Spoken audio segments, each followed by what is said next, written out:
It's always a somber time whenever a track has fallen into disarray and eventually succumbs to eradication. Moments of cars screaming throughout its layouts are nothing but a captured memory, as the racing sadly comes to an end. Thankfully, however, the battles don't have to stop due to advancements in laser scanning technology and 3D modelling, giving us the opportunity to recreate our favourite moments in racing history, or simply allowing us to try out different combinations of cars throughout its forgotten layout.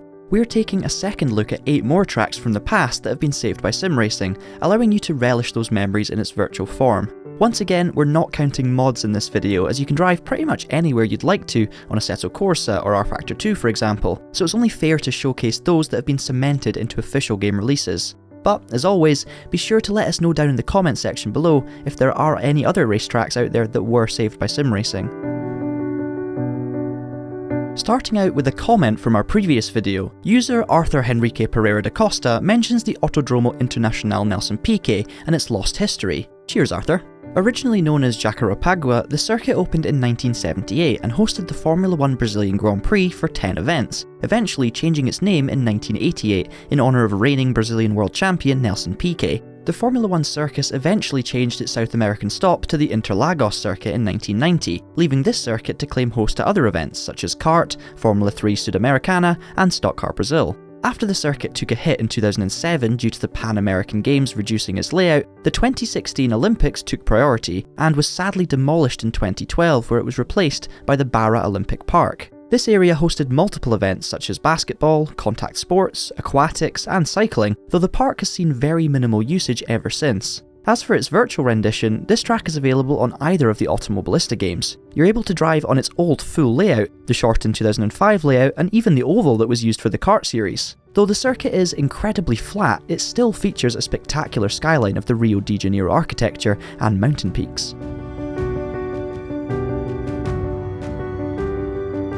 So you thought regular rally stages require a huge amount of insanity to tackle? Well, let me introduce you to one specific stage in the Rally of Canberra, the Mineshaft. This stage contains race-ending sharp drops and hard mounds on either side of the track, but this will be the least of your worries when you arrive at its main attraction. This absolute behemoth is a sharp dive down the side of a small cliff, and its near vertical incline requires every single ounce of respect. Too much speed and you're sent flying off its precipice, where a guaranteed death is waiting for you upon landing. I would not want to be a co-driver for this stage, as yelling triple caution is probably an understatement. As you probably won't be surprised to hear, this stage was dropped, the reason's very obvious. It was a fan favourite for every spectator, but keeping the stage would be way too dangerous. As it stands today, many pine trees have been cut down and laid upon the section, alongside concrete barriers that can be seen from Google Maps. You could theoretically still drive on this section, but it would take a lot of hours and a lot of money, not to mention the awkwardness of it all after explaining how your car is destroyed and why you've driven along a path that was clearly out of bounds in the first place. But if you really do want to experience this for yourself without the danger of spending thousands on repairs, Richard Burns Rally has the answer for you. This may require some time to unlock, or a cheat code if you're impatient, but it is one of the most treacherous stages in the game, and it's worth it. As you're driving along and in the zone, you'll eventually hear slow, big jump. This is the legendary Mineshaft drop, and believe me, you'll feel the airtime in the sim. Though once you do reach this part, you'll have to fight every urge to not hold down the throttle and set a world record for the longest rally jump ever. You end up in the trees, but it's awesome.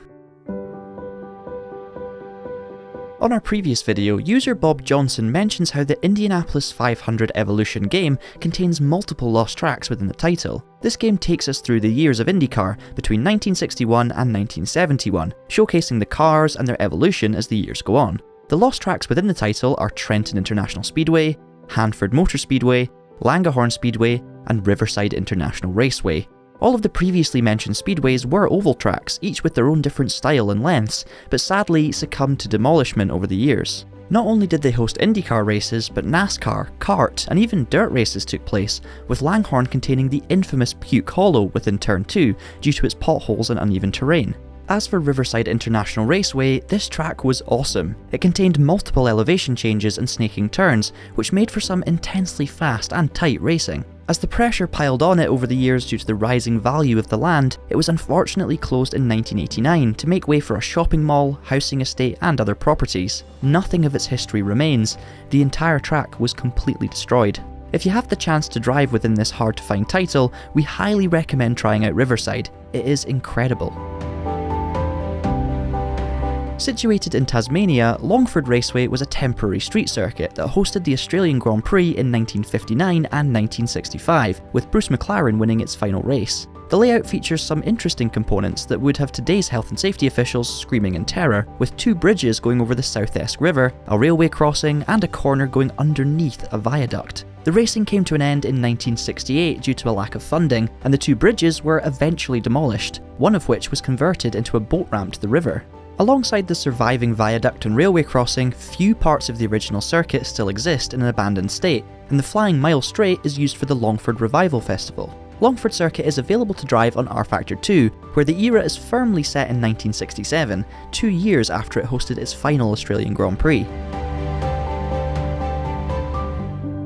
While racing still continues to this day at Pukekohe Park Raceway, its life is sadly coming to an end in April 2023. The circuit itself surrounds the Pukekohe Park Racetrack, where it hosts horse racing events and is the home to training facilities. In a similar vein to the UK's abandoned Aintree motor racing circuit, the raceway's closure is due to the owners shifting focus away from motorsport and into the horse racing side of the park. Horsepower will still remain, but only in a physical form. The circuit opened in 1963 and hosted the New Zealand Grand Prix for many years, where many well-known drivers such as Bruce McLaren, Graham Hill and Jackie Stewart claimed victory. Since 2001, the Supercars Championship regularly stopped here for the Auckland Super Sprint, and for its last few years became the last stop before the grandiose Bathurst 1000. If you find yourself lucky enough to drive on this circuit before April 2023, do it right away. Otherwise, you'll have to settle for TOCA Race Driver 3 to provide a virtual experience, in official capacity at least. It has been preserved in its old 2006 form, where you're able to feel the proper V8 supercar experience by jumping into a Ford Falcon or Holden Commodore.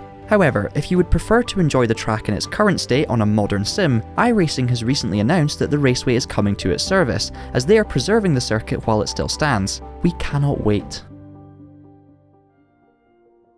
While the Monsanto circuit had a very short lifespan between 1953 and 1971, its layout still packs a mean punch, even by today's standards. It took place through and around the Monsanto Forest Park, with the start-finish straight providing some intense airtime, turn 1's exit leading you over tram lines, and blasting through the Portuguese scenery was incredible. Considering it was around 5 kilometres from the centre of Lisbon, it's a surprise that the track didn't hold up like other circuits that were situated within close proximity to a city, but that's just the life of temporary street circuits. Its one and only official Formula 1 event took place in 1959, with Sir Stirling Moss lapping the entire field and eventually taking the win. This was the last time the full circuit would ever be used, as it was cut in half to a measly 1.6 mile layout in 1961, and eventually shut 10 years later. Nowadays, the circuit still partially exists if you were to take public transport from Lisbon and tackle it on foot, but if that takes too much time away from your busy schedule, why not load up Rims Racing? The full circuit is available to tackle on a bike of your choice, though it does seem to lack the tramline crossing near the start. The airtime you get on a bike with the start-finish straight is tremendous, and that alone is worth experiencing.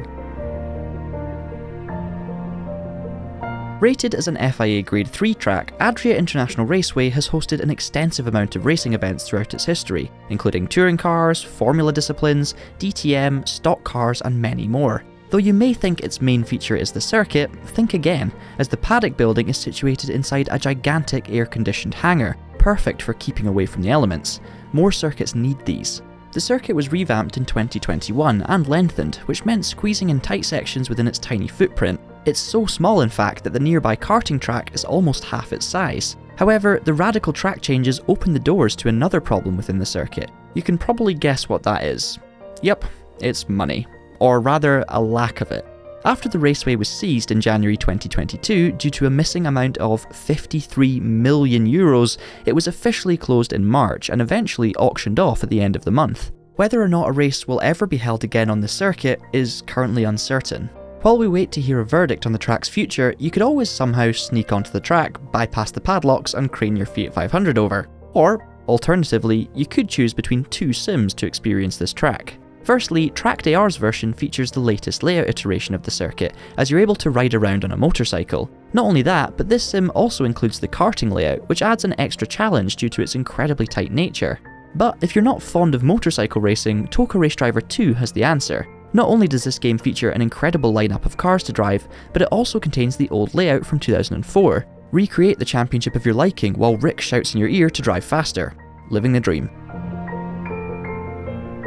Our final stop on this list is another Brazilian track, Circuit Raul Boisel, or more commonly known as Curitiba. Located just 850 kilometers away from the aforementioned Autódromo Nelson Piquet and sharing the same track designer, this circuit hosted a huge array of motorsport disciplines over the years due to the available surfaces to drive on. There was the main 2.3 mile track, an oval, a dirt layout, a karting layout and a drag strip, all squeezed into a tight area within the western side of Curitiba. This circuit wasn't without its troubles however, as political power closed the track in 1971 for 17 years, and 50 years down the line in 2021, it was closed again to make way for properties. Multiple facilities and a few corners were demolished in January 2022, with work still ongoing at the time of release, and yet another track is lost to the world due to ongoing rising costs.